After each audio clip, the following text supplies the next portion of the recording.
Friends, welcome back to amazing world channel. ఇప్పుడు blouse హ్యాండ్స్ని పర్ఫెక్ట్గా ఎలా కటింగ్ చేయాలనేది ఇప్పుడు మీకు చూపిస్తున్నాను.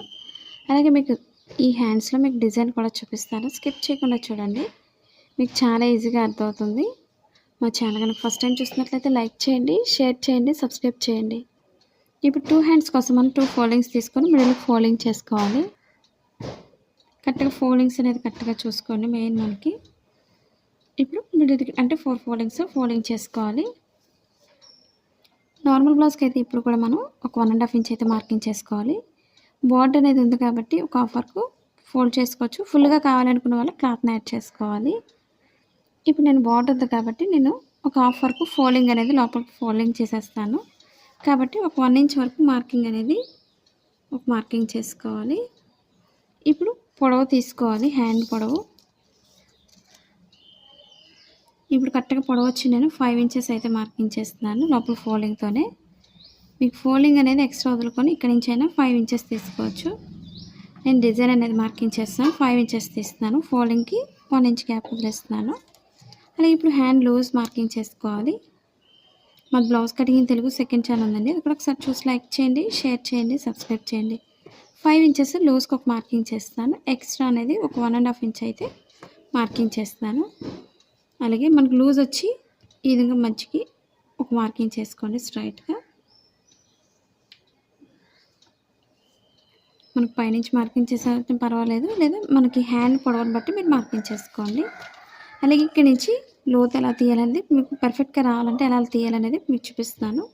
2.5కి ఒక మార్కింగ్ చేసుకోండి. నేను లూజ్ ఎంత అయితే పెట్టేస్తున్నాను, ఈ విధంగా క్రాస్గా మార్కింగ్ చేసుకోవాలి. కాబట్టి చివరి నుంచి ఈ విధంగా క్రాస్ మార్కింగ్ చేసుకోవాలి. ఇప్పుడు షోల్డర్ దగ్గర 1.5 ఇంచ్ వరకు స్ట్రైట్ తీసుకొని అక్కడి నుంచి లోత్ అనేది ఈ విధంగా తీసుకోవాలి. ఇప్పుడు షోల్డర్ దగ్గర కరెక్ట్గా చూసుకోండి ఈ విధంగా. ఇప్పుడు చుట్టూరు కూడా కట్ చేసుకోవాలి.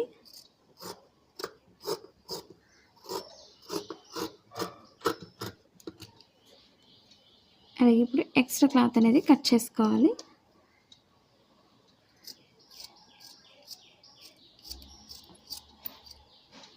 ఇప్పుడు షోల్డర్ మిడిల్లో కొంచెం కట్ చేసుకోవాలి. ఈ మిడిల్ పాయింట్ ఎప్పుడు కూడా షోల్డర్ మిడిల్కి వచ్చే విధంగా చూసుకోవాలి. కరెక్ట్గా చూసుకొని స్టిచ్ చేసుకోండి, అప్పుడే మనకు బ్లౌజ్ అనేది పర్ఫెక్ట్గా వస్తుంది. మనకు ఫోల్డింగ్ చేసే దగ్గర కొంచెం కట్ చేసుకోవాలి. అలాగే ఇప్పుడు లోత్ తీసుకోవాలి, ఎలా తీసుకోవాలనేది ఇప్పుడు మీకు చూపిస్తున్నాను. ఇప్పుడు 2 హ్యాండ్స్కి కూడా రైట్ సైడ్స్ రెండు లోపలికి వేసుకోవాలి. రాంగ్ సైడ్ అనేది పై భాగానికి వచ్చే విధంగా చూసుకోండి.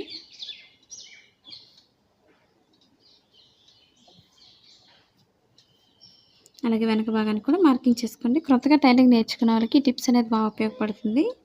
నేను చెప్పే ప్రతి టిప్స్ మీరు ఫాలో అయినట్లయితే చాలా ఈజీగా కట్ చేసుకోవచ్చు, ఎటువంటి డౌట్స్ కూడా ఉండవు. ఇప్పుడు స్టిచ్చింగ్ పాయింట్ నుంచి మనం లోత్ అనేది తీసుకోవాలి. సన్నగా షోల్డర్ దగ్గర నుంచి ఈ విధంగా లోత్ తీసుకోండి. అలాగే స్టిచ్చింగ్ పాయింట్ దగ్గర నుంచి లోత్ అనేది తీసుకోవాలి. ఇప్పుడు స్టిచ్చింగ్ పాయింట్లో కొంచెం కట్ చేసుకోవాలి. మీరు మరిన్ని వీడియోస్ కోసం ఫేస్బుక్ని కూడా ఫాలో అవ్వచ్చు. కింద లింక్ అనేది కింద డిస్క్రిప్షన్లో ఇచ్చాను, ఒకసారి చూడండి. ఇప్పుడు మనం ఎలా డిజైన్ చేసుకోవాలనేది కూడా మీకు చూపిస్తున్నాను. కొత్తగా టైలింగ్ నేర్చుకున్న వాళ్ళు ఎలాంటి వీడియోస్ నేర్చుకోవాలనేది కామెంట్ సెక్షన్లో కామెంట్ తెలియచేయండి.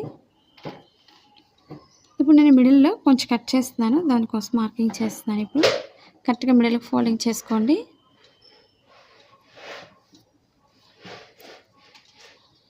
వన్ ఇంచ్ అయితే గ్యాప్ మార్కింగ్ చేస్తున్నాను. ఖర్చు కోసం అది కావాలి కాబట్టి నేను ఒక 1.5 ఇంచ్ అయితే మార్కింగ్ చేస్తున్నాను.